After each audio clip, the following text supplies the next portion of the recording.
Dalawa po yung ating tatalakayin ngayon. Una po ay ito pong nalalapit na paglaya ni dating President Rodrigo Duterte.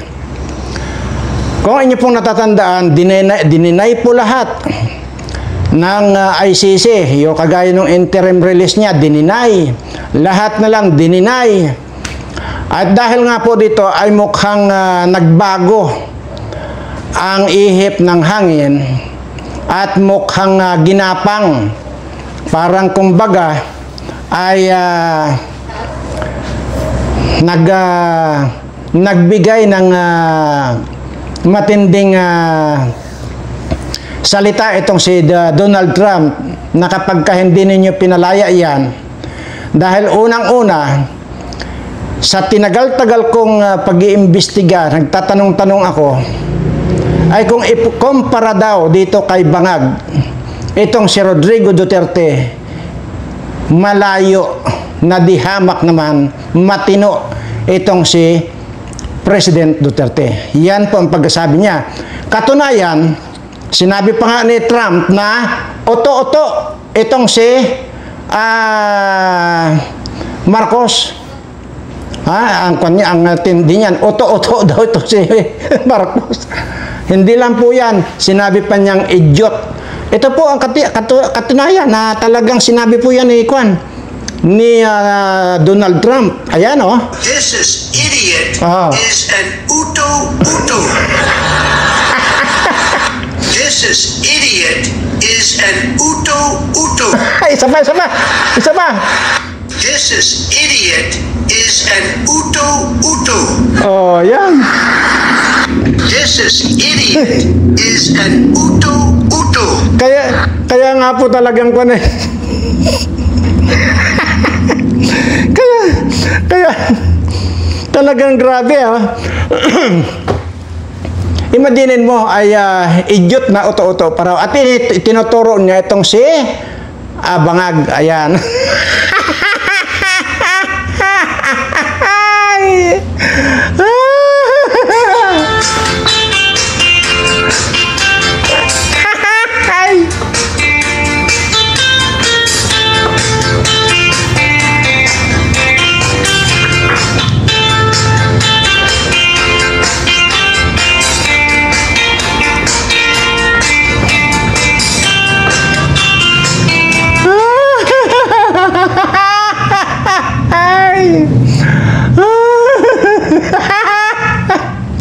Oto-oto daw.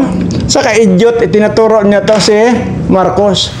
Yan po ang dahilan kung bakit ko nasabi na anumang oras mula ngayon ay pwede nang makalaya si President Duterte. At totohanan po yan na sinabi niya na mas malaki na mga dihamak na matino itong si President Duterte kisa dito sa idiot na oto-oto pa.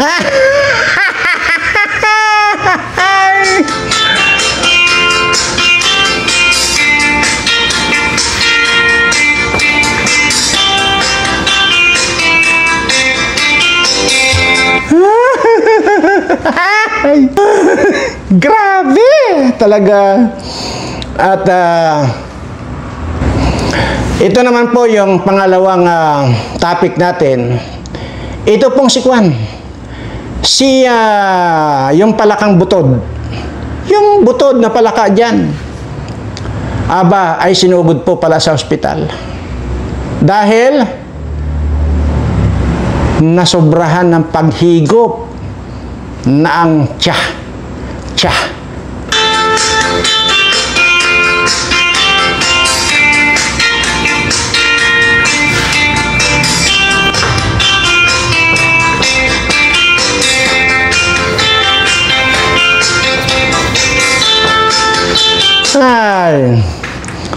Yan po ating nakuha impormasyon na may parte-parte na sobrahan yata ng paghigop. At ito pa po isang gusto kong marinig ninyo, At ito po yung isang stewardess ng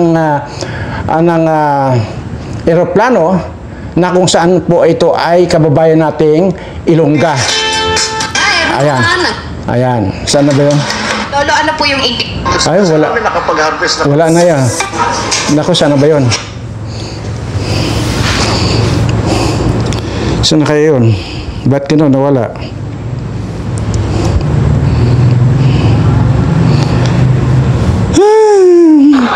Sa kanyang unang termino pa lang bilang Ay, grabe yan. Nawala. Anyway.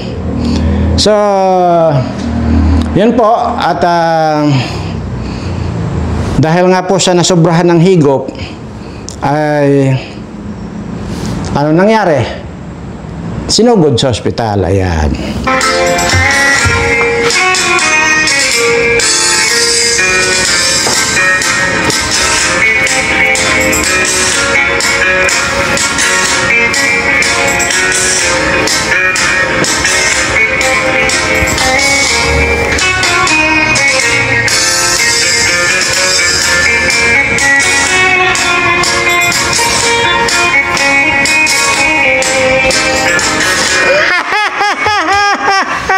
Ay!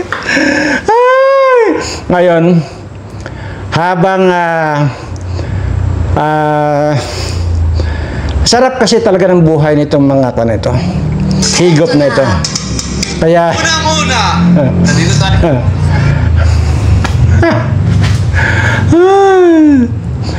ayan at baka sumunod na po ito kay Tanda. At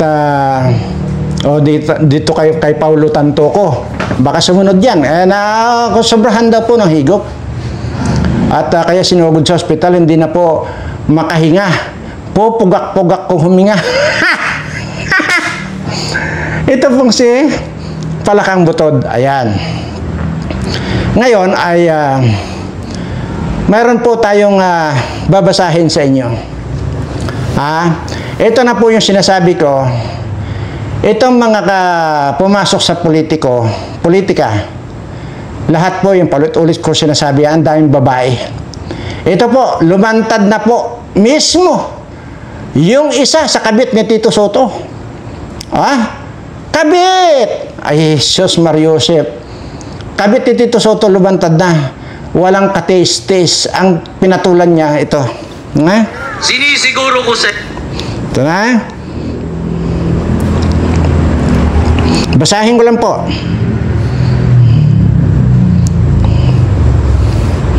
Saan na yun?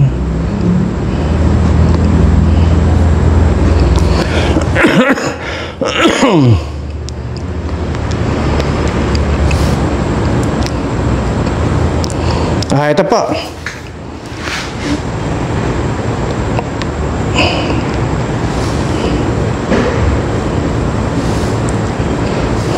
Shit, ba't ganun? Ito. Ang isa po rito, nakabit niya, ay itong hindi po galing sa akin ito, dito mismo sa taong kabit ito, nang galing. Siya mismo ang nagbulgar sa sarili niya. Walang iba po kundi si Julia Clarite. Lumantad na po, ayan lumantad na po. Yan, si Julia Clarite. Isa po yan sa kabit ni Tito Soto. Siya po mismo ang nagsabi na kabit po siya ni Soto. So, ito ba na? Mga kuha na ito? Kaya nga hindi katiwa-tiwala itong mga hayop na ito. Kaya kahit ang tanda-tanda na niyan, tuloy pa ang pagpasok niya sa politika kasi nga, hindi niya masuportahan yung mga babae niya. Ang dami pang naanakan. Ayon naman dito sa kay Iliana. Anyway, stop na po natin yan dahil mapagbintangan tayong maritiso dito. Di ba? Masyado. Mapagbintangan tayo rito ng maritiso.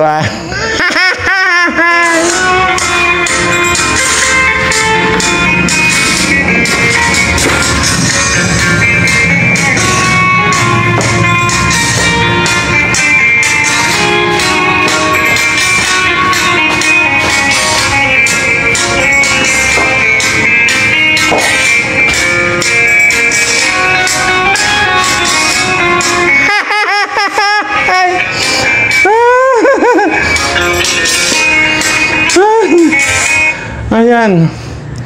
So, talagang kwan talaga. Ano pa ba yung mga gusto kong iparinig sa inyo? Marami po akong sinave dito ng mga maririnig nyo yan. Ito pa. Ha? Hi everyone! Tagapagtanggol po ng matinong mamamayang Pilipino. At ang buhayang to, tagapagtanggol ng mga tawatang politiko at tagapagpalaya ng mga durugista. Masaya na po si Sabakwin at Kerwin, best friend ng mga oligarko at hindi pa nakontento, nakikipagkaisa pa sa mga makakaliwang grupo. Totoo nga yung sinabi ni Percy Lapid na ang Pangulo natin ay leader ng mga sindikato. Kaya tingnan nyo, tourism is low, stocks exchange is also low. Si BBM na lang ang high sa bansang ito. Grabe. Talagang nakakatuwa itong mga nababasa natin. Grabe, ano? Mayroon pa eh. Ito pa. Hi everyone! Naibangon na daw lahat ni BBM. Napabayaan at nalugmo kasi ang lahat ng klase ng mga kawatan sa panahon ni PRRD. 6 na taon ba namang ginutom ni PRRD ang mga buhaya? Ngayon, mula sa pagkalugmok, nakabangon na po sila, busog na busog pa. Nakikita nyo naman, sobrang alaga niya, di ba? May protection pa. Pati mga oligarko na pinapabayad ni PRRD ng tax noon, bawing-bawi na po sila ngayon sa panahon ni BBM. Kaya lahat po ng mga kawatang politiko, buhaya, mga opisyal, durugista, at mga oligarko ay naibangon na po ni BBM sa pagkalugmok. Ay, nako. Grabe. Talaga naman. So, kung alam mo, Mr. President, kung ako siguro ang ganitong binabatikos ng ganito na wala ng respeto sa akin ng tao, aalis na lang ako. So, walang dahilan na mag-stick pa dyan. Dahil nga sa ang daming mga pumupuna na sa iyo. Naniniwala si dating NTF-ELCAC spokesperson Dr. Lorraine Badoy na may problema sa estado ng pag-iisip ni Pangulong Ferdinand Marcos Jr. Naniniwala si dating NTF-ELCAC spokesperson Dr. Lorraine Badoy na may problema sa estado ng pag-iisip ni Pangulong Ferdinand Marcos Jr. Grabe, ano? So, talaga namang paano pa? Kung meron ka ng sira sa ulo.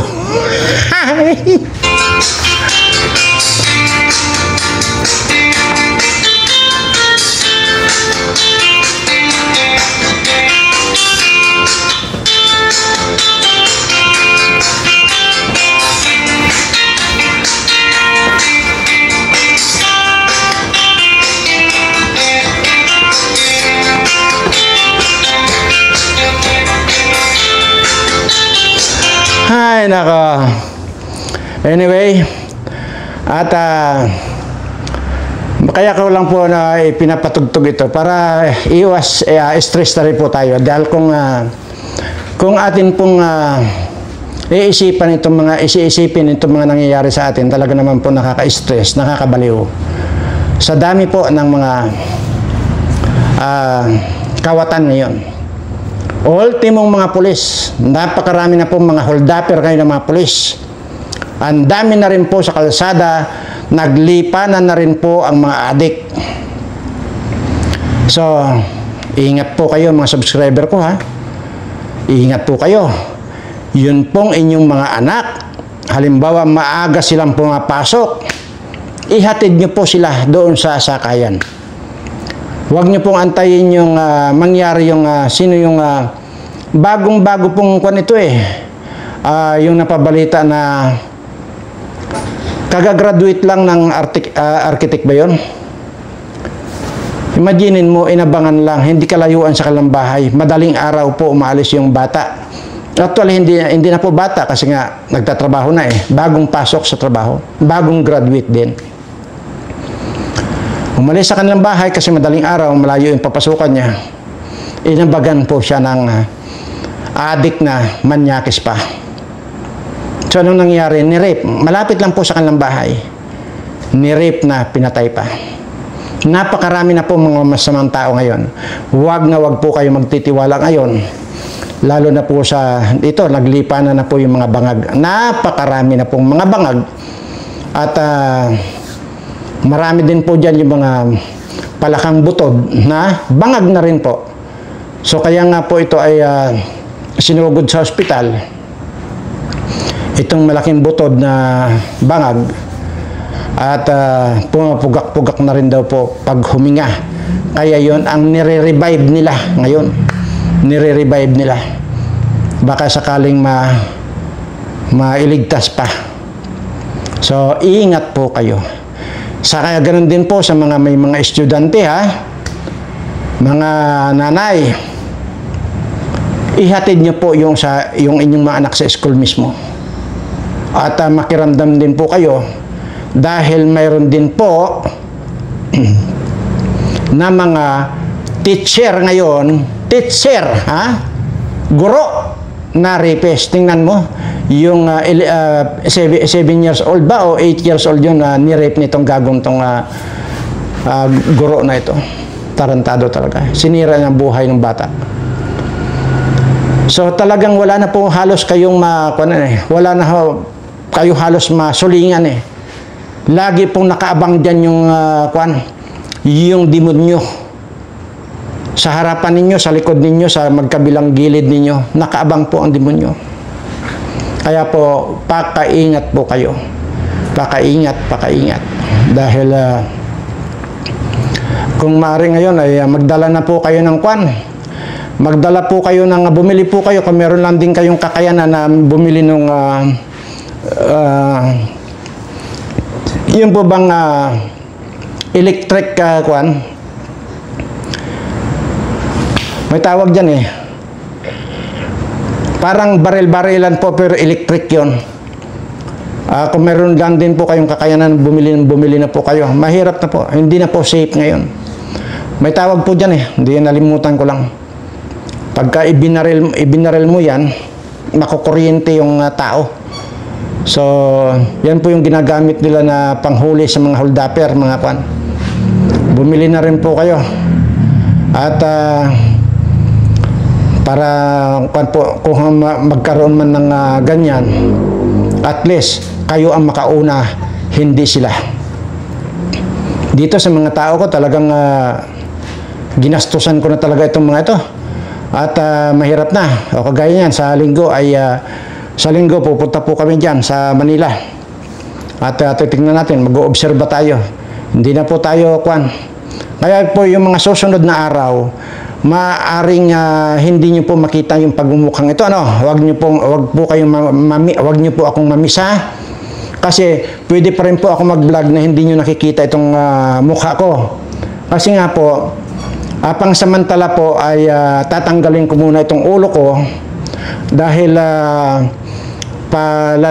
lalagyan ko lang po ng kumbaga parang dadagdagan ko lang yung hangin sa ulo ko kasi kulang na po kumbaga sa gulong medyo malapit na maplat. So tatanggalin ko po yan ulo ko tapos lalagyan po ng hangin para lalong dumami yung yung hangin dito sa ulo ko. So, yung mga susunod po wag niyong hanapin na na makita ang pagmumukha ko. Dahil sinabi ko naman po sa inyo ang dahilan.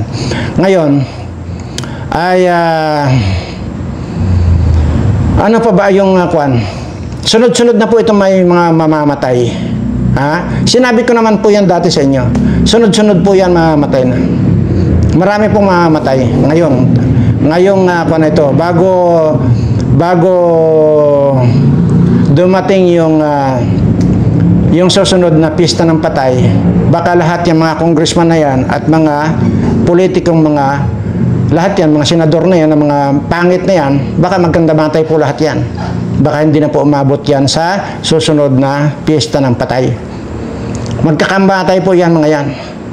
Kasi nakikinikinita ko na po Ilan na po yung may mga sakit sa kanila? Napakarami na. Yung iba dyan, yung mga babae ginagalis na ang bilat. So nagkakaroon ng herpes. Yung herpes, yung sakit ito. Pwedeng nakakamatay ito. Yung mga lalaki dyan, na mga politiko, para nang lumulubo na po yung mga bayag nila. Anumang oras yan, sasabog na. Pag sumabog yan, patay sila. Kaya mauubos po yan yung mga politiko, mga kawatan na yan. Kaya Ano nga ba ang gagawin pa natin dito? Ay hindi naman po sila tinatablan ng mura dito eh. Huwag na po nating murahin. Insultuhin na lang po natin, asarin na lang po natin dito. Gaya nitong ginagawa ko ngayon, o edi patas-patas na lang. Wala po ang kakapal po ng mga pagmumukha ng mga yan. Kung gaano kakapal ang mukha ni Romualdez, yan po, ganyan po yung mga lahat niyan, mga congressman na yan, mga makakapal na mukha. Wala, pero hindi po tatalab yan sa kanila. Kaya ang gagawin lang po natin dito, tusukin na lang po natin ng tusukin yung kanilang mga bayag para lumubo yung bayag nila para hindi na rin makapangbabae. Kagaya nito si Soto, ito tutusukin na rin natin bayag niyan, baka ngayon may babae pa. Para na siya, para hiwalayan na siya ngayon ng babae niya. Kawawa naman yung asawa nito. Sino ba ang asawa nito? Nalimutan ko na. Sino ba yan? Pero napakabait po yung asawa niyan. Pero nagagawa pang lokohin itong si Soto. At yung mga binabae pala nito, walang katistis. Ang pangit-pangit ng Julia Clarete na yun. Di ba? Natatandaan nyo? Parang galing sa hukay. Tapos yung pala, binabae rin pala ni Soto. Walang pili. Yung apelidong Tunog Guyabano. Ano ba itsura nun? Ay talaga namang walang katistis pala ito. Pero sige, at ang gagawin na lang po natin dyan, palulubuhin na natin ng mga bayag nitong mga kawatan na ito. At para siguro naman pagka minus gastos pa sa idea sa Senado o sa Kongreso. Imaginin mo, ang mamahal kaya ng mga inuupuan ng mga yan? Ang mamahal. Yun dyan sa Senado at sa Kongreso, mamahal po yan.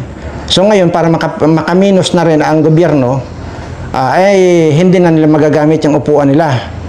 Ang uupuan na nila mismo, yung kanilang bayag, kasi ang laki-laki ng bayag niya, yun ang pinakaupuan na nila.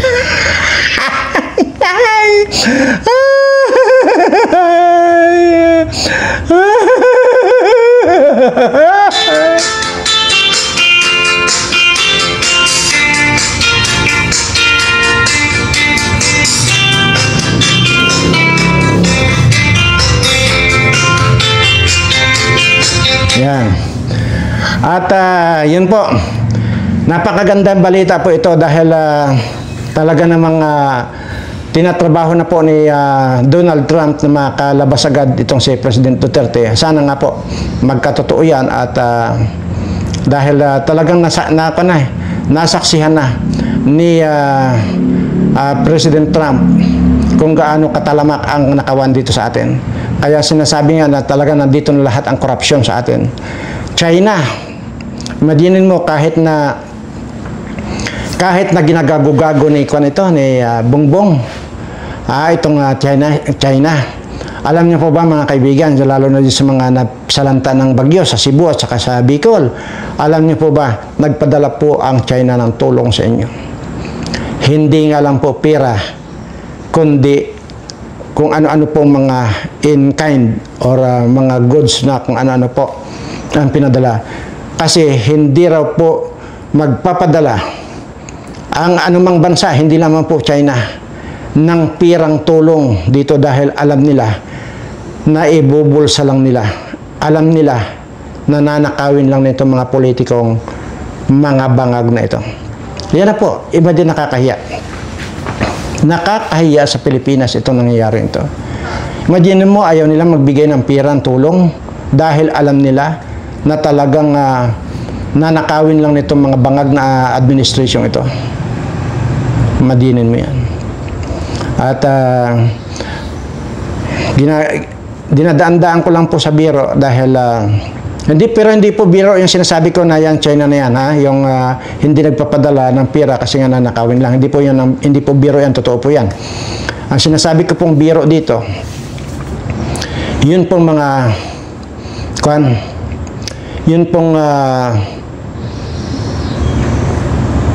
kailangan ko bang sabihin dito? Kahit biro. Sige, huwag na nga lang. Kalimutan na natin yan. Ganun po. Kaya kung ito ay siseryosohin natin, baka mauna pa tayong madala sa mental hospital kaysa dito kay Bangag.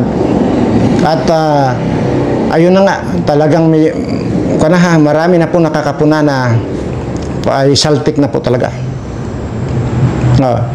Ito si Trillanes, sinusubukan kong ibalik yung kanyang bayag, pero palalakihin ko, hindi na po kaya.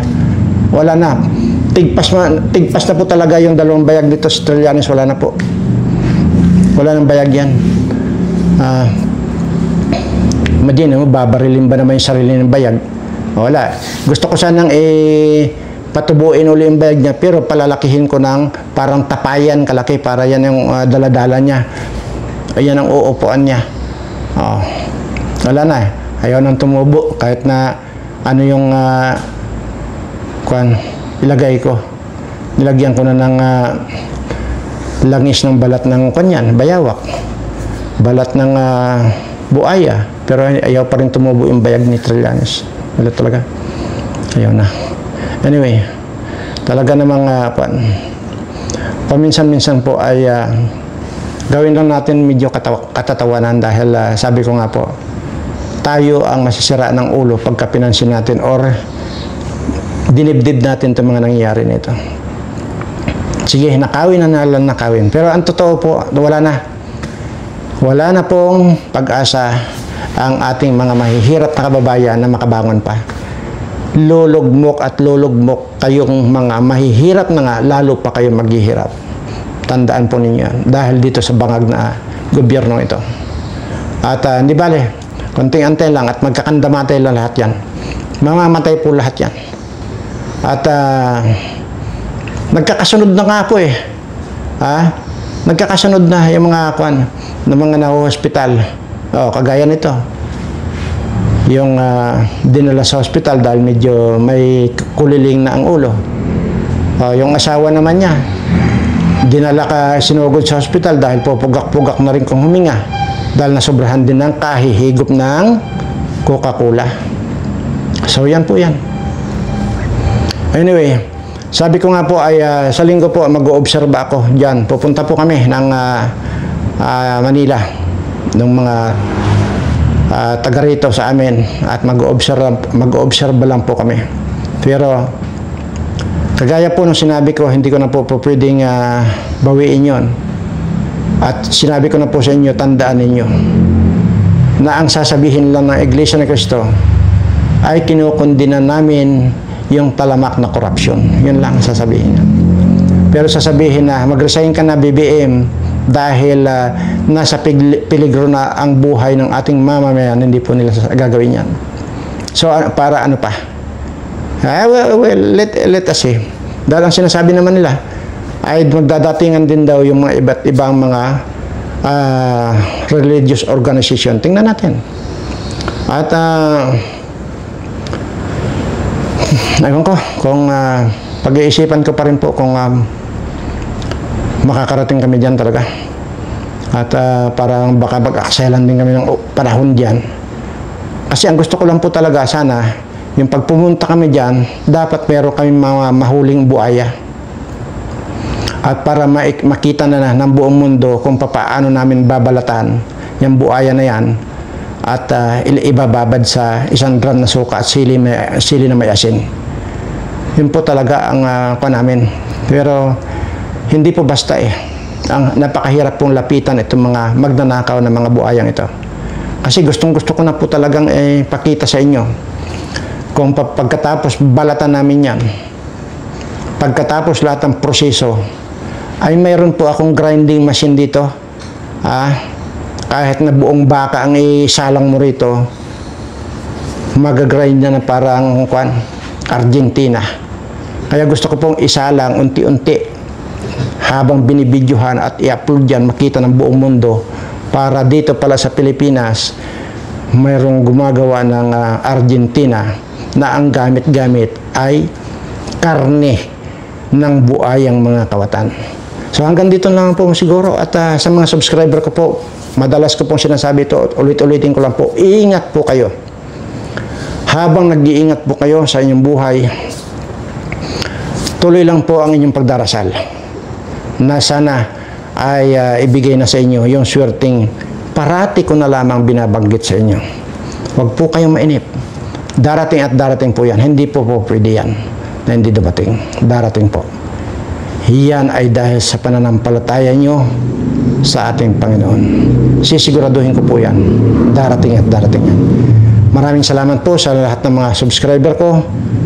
At doon naman po sa hindi ko pa subscriber, mag-subscribe na po kayo. Para kung kayo man ay nagtataglay ng mukhang sobra ang kapangitan, gaganda, gugwapo po kayo. Kagaya po nitong mga politikong mga masasama ang mukha. Ang sasama na nga ng mukha, ang sasama pa ng ugali, ang sasama pa ng mga pinaggagawa sa puro mga kaimuralan. So, yun po. Guaranteed po ito. Pag nag-subscribe kayo sa channel natin, gaganda, kugwapo po kayo. Kahit anong itsura ninyo yan. Marami po rito na talagang mga ang gaganda na. Wala na po kayong makikita na subscriber ko na pangit. Wala, lahat po yan magaganda, guwapo po. Hindi kagaya ng mga politikong ito. Meron dyan mukhang ulupong. Marami yan. Anyway, maraming salamat po at mahal na mahal ko po kayong lahat.